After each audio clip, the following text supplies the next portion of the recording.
ओम शांति पाल भाई। ओम शांति ईश्वर भाई। पाल भाई, आज की मुरली रिवीजन में बाबा ने खास बोला है कि तुम्हें कर्मातीत बन के जाना है। तो इसलिए अंदर में कोई फ्लो नहीं होना चाहिए। तो बाबा बोलता है कि अपनी जांच करो,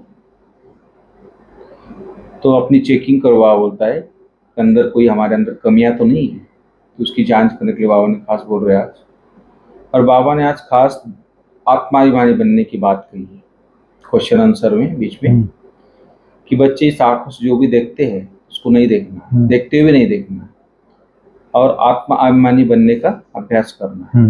तो इसके ऊपर खास बाबा ने मुरली चलाई आज, स्व चेकिंग के ऊपर।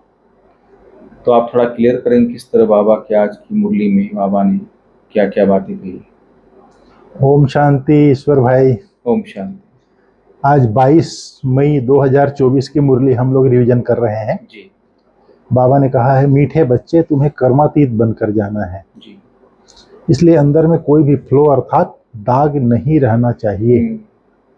अपनी जांच कर कमियां निकालते जाओ, बाबा बोलता है। जी। कर्मातीत, कर्म से अतीत अर्थात कर्म के बंधन में नहीं फंसना है। कर्म करना है जी। लेकिन कर्म के बंधन में नहीं फंसना है, उससे कर्म के बंधन से न्यारे बनकर जाना है। इसलिए अंदर कोई भी फ्लो अर्थात दाग, किसी भी प्रकार का दाग, आज बाबा ने हीरे से तुलना की है आत्मा की। हीरे में अगर वो होती है तो हीरे से नहीं निकाल सकते आप, बच्चे चैतन्य हीरा हो, इसमें से दाग खुद चेक करके निकाल सकते हैं। आज बाबा ने कहा है उसको काटना पड़ता है, जो स्थूल हीरा होता है उसको। तो अंदर में कोई भी फ्लो, कोई भी दाग ना रहे हीरे में, ये चीज बाबा ने आज कहा है। अपनी जांच कर कमियां निकालते जाओ। अपनी कमियां हम स्वयं देख सकते हैं अपने आप के अंदर कि हमारे अंदर क्या कमी है। किससे देख सकते हैं? तीसरे नेत्र से, बुद्धि से, विवेक से हम जान सकते हैं अपने अंदर, हमारे अंदर काम, क्रोध, लोभ, मोह, अहंकार, किस प्रकार आलस्य, अलबेलापन, किस प्रकार का फ्लो है, उसको हम चेक करके निकाल सकते। इसके लिए बाबा ने कहा है। फिर बाबा ने आज अवस्था जमाने में मेहनत लगती है, उसका पुरुषार्थ क्या है बोला बाबा। उसके लिए 2 मुख्य आज कारण बताया बाबा ने। बाबा ने कहा इन आंखों से देखने वाली कोई भी चीज सामने ना आए, देखते हुए भी ना देखो। देह में रहते देही अभिमानी होकर रहो। सामने नहीं आया मैं दिन भर जो देखते हो बुद्धि की एकदम सामने ना आया चाहिए, जैसे योग में बैठते हैं। हाँ, इसकी बात वो भी बात है जी, क्योंकि कोई भी कार्य व्यवहार करते हैं वो सारा बुद्धि में आ जाता है। तो फिर वो योग के समय याद आता है जी। और साथ साथ ये भी बाबा कहने का भाव ये है कि जैसे आपका शरीर मैं देख रहा हूँ, आप तो शरीर में ही है आत्मा, लेकिन स्मृति में यह रहे कि मैं आत्मा को देख रहा हूँ। वो भी बात है, कार्य व्यवहार की भी बात है, बट प्लस ये भी है, प्रैक्टिकल भी है कि स्मृति रहे। देख तो मैं रहा हूँ शरीर को, ईश्वर भाई के शरीर को ही, लेकिन स्मृति में यह रहे कि ईश्वर भाई की आत्मा ये संकल्प में रहे, स्मृति में रहे। इसलिए बाबा बोलता है इन आंखों से देखने वाली कोई भी चीज सामने ना आए, देखते हुए भी ना देखो। देह में रहते हुए देही अभिमानी होकर रहो। मैं शरीर नहीं हूँ, आत्मा हूँ। यह अवस्था जमाने में टाइम लगता है। बुद्धि में सिवाय बाप और घर के कोई वस्तु याद ना आए, इसके लिए अंतर्मुखी हो, अपनी जांच करनी है, अपना चार्ट रखना है। कल बाबा ने कितनी अच्छी बात कही थी, बाप को देखते रहो, मैं बाप को देखूं, बाप मुझे देखता रहे जी। उसका मतलब ये बताया था कल बाबा ने, जैसे हम याद करते हैं मैं आत्मा बिंदु हूँ, शिव बाबा को याद कर रहा हूँ, तो शिव बाबा भी मुझे याद करता है, याद से याद मिलती है। मैं बाप मुझे देखता रहा, मैं बाप को देखता रहूं, इसका मतलब यह है कि मैं याद करूं तो वो बाबा मुझे याद करेगा जी। कितनी अच्छी बात कही थी कल बाबा ने।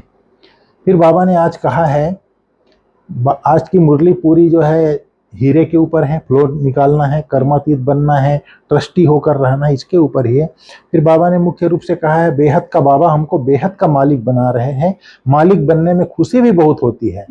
बाबा ने कहा हद का मालिक बने में दुख है, यह खेल हद और बेहद का है, अर्थात दुख और सुख का खेल बना हुआ है। यह भी भारतवासियों के लिए ही है, ये सुख और दुख का खेल, खास भारतवासियों, आम दुनिया वालों के लिए है। बाबा ने कहा मुख्य सब खामियां होती ही है देह अभिमान के कारण। वह फिर बहुत हैरान करती है, अवस्था को आगे बढ़ने नहीं देती है। इसलिए अब पूरी रीति पुरुषार्थ करना है। यह शरीर भी अभी छोड़कर जाना है, दैवी गुण भी यहाँ धारण करके जाना है। इसलिए बाबा ने कहा है कर्मातीत होकर के जाना है तो कोई भी फ्लो न रहे। तुम हीरे जैसे बनते हो ना, हमारे में क्या क्या फ्लो है यह तुम जानते हो, क्योंकि तुम चैतन्य हो। जड़ हीरे में फ्लो होगा तो निकाल नहीं सकते, लेकिन चैतन्य हीरे से फ्लो तुम निकाल सकते हो। तुम कौड़ी से हीरे जैसा बनते हो, आज बाबा ने कहा है। बाबा ने कहा है, ये बाबा भी पक्का जौहरी था, सारी जिंदगी हीरा ही देखा है। आज हमको भी बाबा ने कहा है तुम हीरे भी हो और तुम भी जौहरी हो, तो तुमको अपने आप को चेक करके फ्लो निकालना है, हीरे जैसा बनना है जरूर। सो तो बनेंगे तब जब पूरा पुरुषार्थ करेंगे, बाबा ने कहा है। बाबा कहता है तुम्हारी अवस्था ऐसी पक्की हो जो अंत में शरीर छूटने के समय और कोई याद न आए। यह तो क्लियर है। मित्र संबंधी आदि सबको भूलना है, संबंध रखना ही है एक बाप से। तुम बच्चों के हर एक के दिल में है कि हम विश्व का मालिक बन रहे हैं, लेकिन पुरुषार्थ अनुसार। बाबा ने कहा चैतन्य हीरा है, वही जान सकता है कि हमारे अंदर क्या क्या खामी है और उसको देख करके निकाल सकता है। बाबा ने कहा गृहस्थ व्यवहार में रहते हुए एक बाप को याद करना है। और बाबा ने भट्टी को याद किया। शुरू में जो भट्टी बनी थी ना दादियों की, बोले इन्हों की थी भट्टी बननी थी, इसलिए ये लोग सर्विस निकले आए और भट्टी बनी, फिर ताकि सर्विस के लिए निकल सके, इसके लिए भट्टी बनी थी। बाकी बाबा ने कहा आप बच्चों को गृहस्थ व्यवहार में रहते हुए बाप को याद करना है। बाबा ने कहा है अंतर्मुखी हो, अपने आप में देखो, खास आज खामी फ्लोलेस कितना है उसी के बारे में आज बाबा ने कहा है।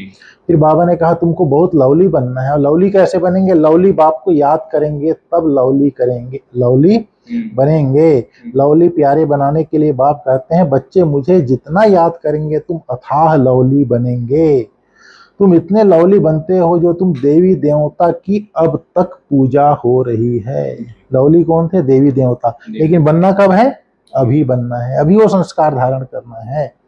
आज बाबा ने कहा भल कितनी भी प्यारी चीज हो, किसी का बच्चा था तो भी एक बाप की याद आए। तुम सब एक मासूक के आशिक बनते हो। आशिक मासूक जो होते हैं एक बार एक दो को देख लिया बस, शादी नहीं भी करते हैं लेकिन उसी की याद रहती है। ऐसे ही हम आशिकों को उस मासूक की याद रहे। बाप कहते हैं माँ मेकम याद करो तो तुम्हारा बेड़ा पार हो जाए। बाबा ने आज बहुत जबरदस्त उदाहरण दिया है। बाप जैसा लौ कोई नहीं करता जी।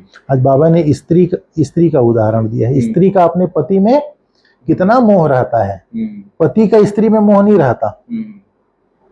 पति तो स्त्री को जूती समझते हैं और 2-3 स्त्री बदल लेते हैं, एक शरीर छोड़ता है तो। लेकिन स्त्री का पति मर जाता है तो या हाय तौबा मचाती है, या हुसैन करती है, माथा पीटती है, छाती पीटती है। बाबा ने कहा बाबा ने कहा शरीर को जूती कहा जाता है। शिव बाबा का भी लांग बूट यह ब्रह्मा है, बोला बाबा। अब तुम बच्चे समझते हो हम बाबा को याद करेंगे, फर्स्ट क्लास बनेंगे। बाबा ने कहा आज जूती के लिए उदाहरण दिया, स्थूल जूती के लिए भी बोला। कोई फैशनेबल होते हैं जो जुतियां भी 4-5 रखते हैं, नहीं तो आत्मा की जूती एक है। मतलब आत्मा की जूती अर्थात शरीर एक है तो पांव की जूती भी एक होनी चाहिए। परंतु फैशन पड़ गया है, बाबा बोलता है। बाबा ने आज कहा है ट्रस्टी होकर रहो। ट्रस्टी के लिए क्या बोला बाबा ने? कई बच्चे पूछते हैं बाबा घर बनाएं, बाबा ने कहा भले बनाओ पर ट्रस्टी होकर रहो, बाबा ने कहा। फिर बाबा ने कहा हमको कल्प कल्प आना ही है पावन बनाने, अपने समय पर आता ही हूँ, बाबा बोलता है। फिर बाबा ने कहा है सभी से ममत्व निकाल, एक लवली बाप को याद करना है, अंतर्मुखी हो, अपनी कमियों की जांच करनी है, वैल्यूबल हीरा बनना है। जैसे बाप ने हम बच्चों का श्रृंगार किया है ऐसे हमको भी सबका श्रृंगार करना है। कांटों को फूल बनाने की सेवा में लग जाना है और ट्रस्टी होकर रहना है। बाबा ने आज वरदान दिया है ब्राह्मण जीवन में एक व्रता के पाठ द्वारा रूहानी रॉयल्टी में रहने वाले संपूर्ण पवित्र आत्मा भाव। आज प्योरिटी की रॉयल्टी के ऊपर फोकस किया है वरदान में बाबा ने। इस ब्राह्मण जीवन में एक व्रता का पाठ पक्का कर प्योरिटी की रॉयल्टी को धारण कर लो तो सारे कल्प में यह रूहानी रॉयल्टी चलती रहेगी। आपके रूहानी रॉयल्टी और प्योरिटी की चमक परम धाम में सर्व आत्माओं से श्रेष्ठ है। जी। आदिकाल देवता स्वरूप में भी यह पर्सनालिटी विशेष रही है। फिर मध्य काल में भी आपके चित्रों की विधि पूर्वक पूजा होती है। जी। इस संगम युग पर ब्राह्मण जीवन का आधार प्यूरिटी की रॉयल्टी है। इस संगम युग पर ब्राह्मण जीवन का आधार क्या है? प्यूरिटी की रॉयल्टी है। इसलिए जब तक ब्राह्मण जीवन में जीना है तब तक संपूर्ण पवित्र रहना है। और संपूर्ण पवित्रता का मतलब ये नहीं है कि सिर्फ ब्रह्मचर्य का व्रत का पालन कर लिया। दृष्टि आत्मिक हो, दृष्टि आत्मिक हो, वृत्ति में शुभ भावना शुभ कामना हो, कर्म से सुख देना सुख लेना हो, ये है पवित्रता। सिर्फ ब्रह्मचर्य धारण कर लिया ये कुछ नहीं, 25% है ये। बिल्कुल ब्रह्मचारी बनना है, ब्रह्मचारी बनना है, ये है पवित्रता। आज स्लोगन में बाबा ने कहा, आप सहनशीलता के देव और देवी बनो तो गाली देने वाले भी गले लगाएंगे।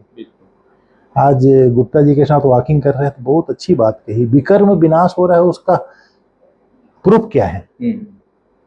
जब ये स्लोगन मैं पढ़ रहा था तो याद आया, उन्होंने बहुत अच्छी बात अंडरलाइन कराई, कही जैसे आत्मा के 7 गुण है, ज्ञान, पवित्रता, प्रेम, शांति, सुख, आनंद, शक्तियां। शक्तियां लास्ट में है। पहला ज्ञान, दूसरा पवित्रता, तीसरा प्रेम, चौथा शांति, पांचवा सुख, छठा आनंद, सातवां शक्ति है। शक्ति अर्थात सर्व शक्ति संपन्न अगर मैं बनता जा रहा हूं, अगर मेरा विकर्म विनाश हो रहा है तो मैं सहनशील वाला भी होऊंगा, समाने की शक्ति वाला होऊंगा, समेटने की शक्ति वाला होऊंगा। बिल्कुल। सामना करने की शक्ति होगी, विस्तार को संकीर्ण करने की शक्ति होगी। ये सारी जो अष्ट शक्तियां हैं, निर्णय शक्ति, परख शक्ति, समाने की शक्ति, समेटने की शक्ति, ये सारी शक्तियां प्रैक्टिकल जीवन में होगी। ये चीज उन्होंने बहुत आज अच्छी बात बताई। तो ये चीज हम लोगों को भी अंडरलाइन करके पुरुषार्थ करना है। ठीक है।